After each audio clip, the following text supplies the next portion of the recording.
इस बार इस हफ्ते मैं आज जो आपको दे रहा हूँ वो दे रहा हूँ इनके सिनेमा बनाने वाले शैलेंद्र पांडे, एक ऐसा फोटो जर्नलिस्ट जो फोटो जर्नलिस्ट अभी भी है लेकिन वो फिल्म मेकर भी है। तो इनसे जानेंगे समझेंगे कि एक फोटोग्राफर जब सिनेमा बनाता है तो उसके माइंड में बातें कैसे आई और जिन लोगों से वो काम कराया उनमें जो उनकी कुछ बातें हों, जो विशेष बातें हों, जो लोगों को जान के मज़ा आए, कुछ ये बातें बताएंगे। चलिए शैलेंद्र जी बताएं जरा सिनेमा का कैसे आपके मन में आया। सिनेमा मैं क्या है 98 या ऐसे समथिंग कुछ मैं बॉम्बे गया था फ़ोटो के लिहाज से। तो मैंने शूटिंग वूटिंग देखी, काफ़ी सारी देखी। तो मुझे जो फिल्म की क्रेन है वो मुझे बहुत अट्रैक्ट करती थी। मुझे लगता था मैं इस पे बैठ के शूट करूँ। तो धीरे धीरे चीज़ें रहती गई। फिर डिजिटल हो गई फिल्म से उतर के डिजिटल आ गया तो मेकिंग कॉस्ट भी थोड़ा कम हो गई। और एक आम आदमी के लिए भी, आम आदमी तो नहीं लेकिन एक कम से कम एक लोग सोच सकते थे कि हम फिल्म बना सकें। तो ऐसे ही चीज़ें ख्याल आया और एक थोड़ी छोटी सी टीम बनी। ईंट गारे का इस्तेमाल जुगाड़ हुआ और फिर बन गई इमारत। उस पर फिर पहले बहुत कम बजट की फिल्म बनानी थी, फिर बजट थोड़ा सा अच्छा होता गया, मिलता गया, जुगाड़ होता गया और बड़े बजट की फिल्म बन गई। फिर ये हुआ कि अब कास्टिंग में प्रॉब्लम समस्या ये आई कि किसी जब अच्छे एस्टेब्लिश्ड एक्टर से बात करते तो ये आता कि भाई आपने क्या किया है।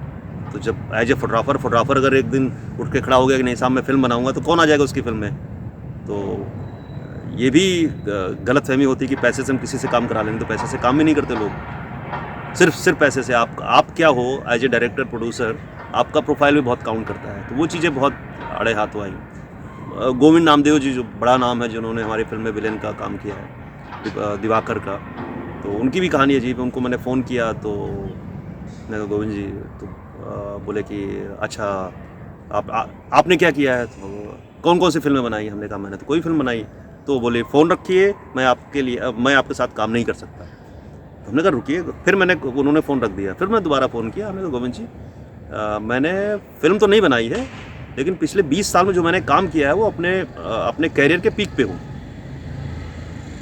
और ये भी मानिए कि आज फिल्म मैं आपको साइन करने वाला हूँ तो काम तो बढ़िया ही करूँगा। आपको ये अंदाज़ा ये आप देख के नहीं जज कर पाएंगे कि पहली बार फिल्म बनी है, पहले डायरेक्टर ने बनाई है फिल्म। खैर वो किस तरह मैंने उनको कन्विंस किया, उन्होंने घर बुलाया और 1 घंटे में मैं उनको साइन करके वापस आ गया। फिर ये तो खैर एक्टर का था। अब दूसरा फिर मेरे दिमाग में एक चीज़ आई कि जो मेन प्रोफेशन में जो एक्चुअल में इंसान है, जैसे पॉलिटिशियन हो गया। अब पॉलिटिशियन खुद अगर फिल्म में आ जाए तो उससे बढ़िया एक्टर क्या हो सकता है। पॉलिटिशियन को कैसे हाथ चलाने, कैसे क्या करने, कैसे उसका एटीट्यूड हो, वो तो खुद एक पॉलिटिशियन है। उससे बढ़िया एक्टिंग कौन कर सकता है। वो तो उसको एक्टिंग करने की जरूरत ही नहीं, जैसा जो है वैसा ही वो कर सकता है। तो इस लिहाज से मैंने अमर सिंह जी से बात किया। मेरे दिमाग में 2-3 नाम थे। अमर सिंह जी थे, नारायण दत्त तिवारी जी थे। तो नारायण दत्त तिवारी जी से भी ऑलमोस्ट फाइनल हो गया। यहीं दिल्ली में मुलाकात हुई मेरी, कई सारे जर्नलिस्ट थे। लेकिन ND तिवारी जी भी बड़े खुश हुए, बोले चलो मरते मरते कम से कम एक फिल्म में काम करने को मौका मिल जाएगा। बहुत खुश थे। लेकिन उनकी बुढ़ापा में उनकी नई नवेली जो बीवी आई उन्होंने उसमें भांजी मार दी।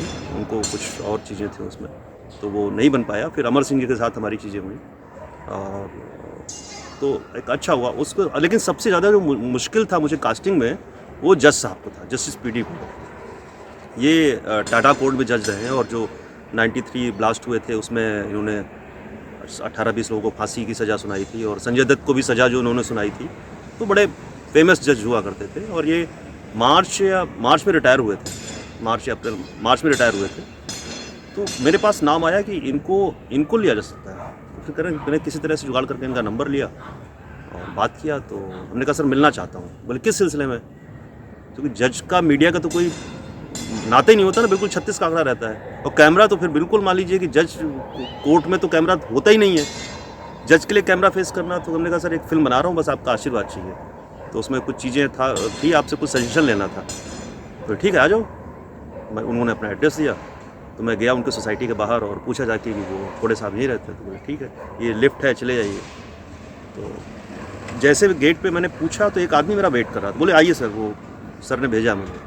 मैं लिफ्ट में गया, लिफ्ट के बाहर 4 लोग खड़े हुए थे गन के साथ में, और जैसे मैं लिफ्ट में गया वो चारों भी आ गए और मुझे सीधे गन पॉइंट पे ले लिया।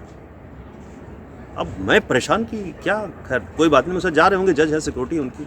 जैसे ही ऊपर पहुंचे, लिफ्ट का दरवाज़ा खुला, सीधे उन्होंने एग्जैक्ट मुझे गन पॉइंट पे ले लिया।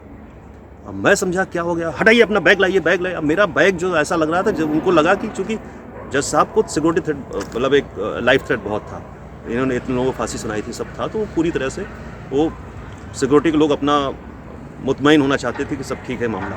उन्होंने मेरा बैग लिया और कहाँ से, आप कहाँ से आए हैं? दिल्ली से। पूरा मतलब इंट्रोगेशन रूम, वो लिफ्ट के बाहर मेरा पूरा इंट्रोगेशन रूम, मतलब लाइफ में कभी इतना नहीं डरा जितना मैं उस समय डर गया।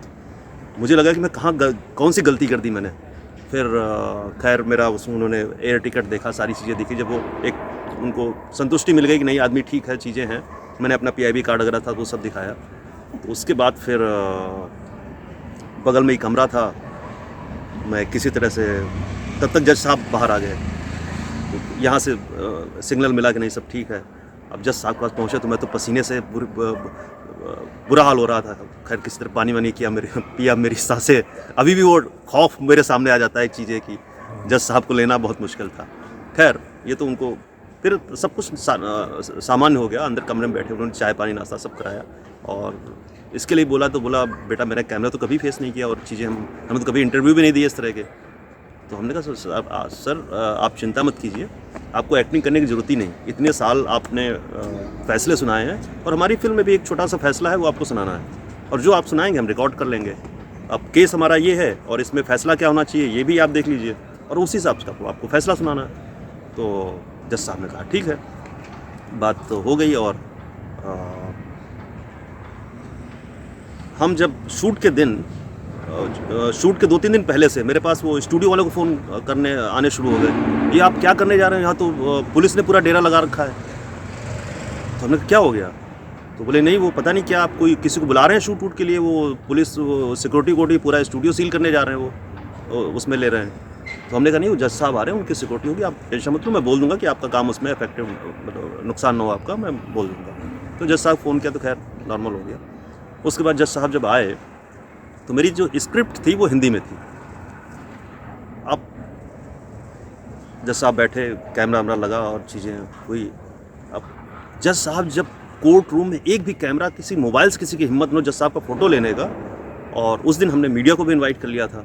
तो एक तो भारी भरकम फिल्म के रेड ड्रैगन और रेड एपिक टाइप के कैमरे जब रखे हुए हों, और करीब 50 से लेकर 100 तक मीडिया के स्टिल और वीडियो फोटोग्राफर्स, पूरा खचाखच कोर्ट सिर्फ मीडिया और कैमरों से भरा हुआ है।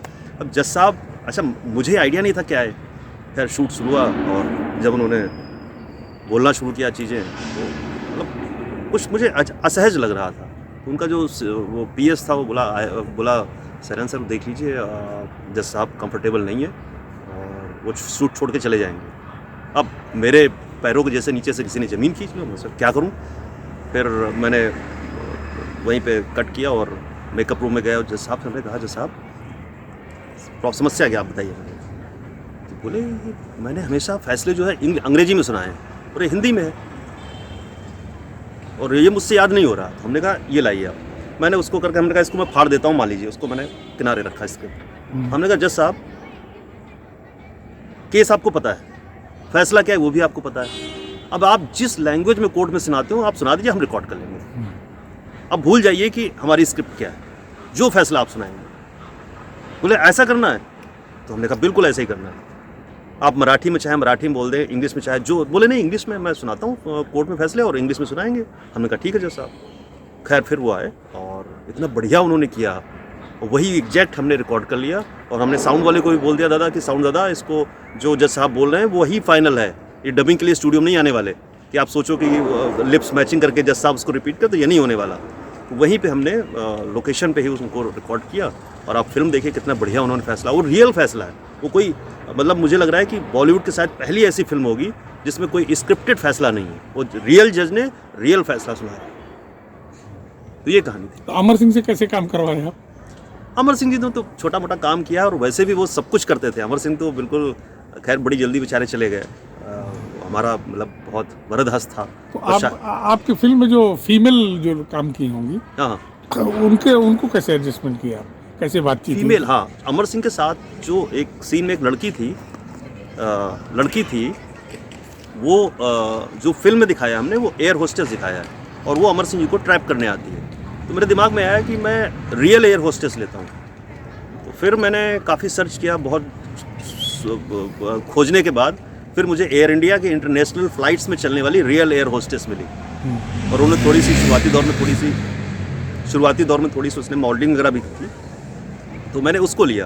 तो अमर सिंह के साथ जो सीन है वो real politician, real air hostess, तो ऐसे करके हमने लिया। और इसमें जब हम कोर्ट का सीन शूट कर रहे थे तो हमने एक रियल वकील साहब को भी लिया था। वो रामेश्वर गीते जी हैं, बड़े अच्छे वकील हैं और बहुत अच्छा बोलते हैं, लेकिन कोर्ट में उनसे डायलॉग बुलवाना बहुत मुश्किल हो गया, वो बोल ही नहीं पा रहे थे। तो खैर किसी तरह से करके हमने काम चलाया, और जब वो साध्वी प्रज्ञा सिंह ठाकुर के भी एडवोकेट रह चुके हैं।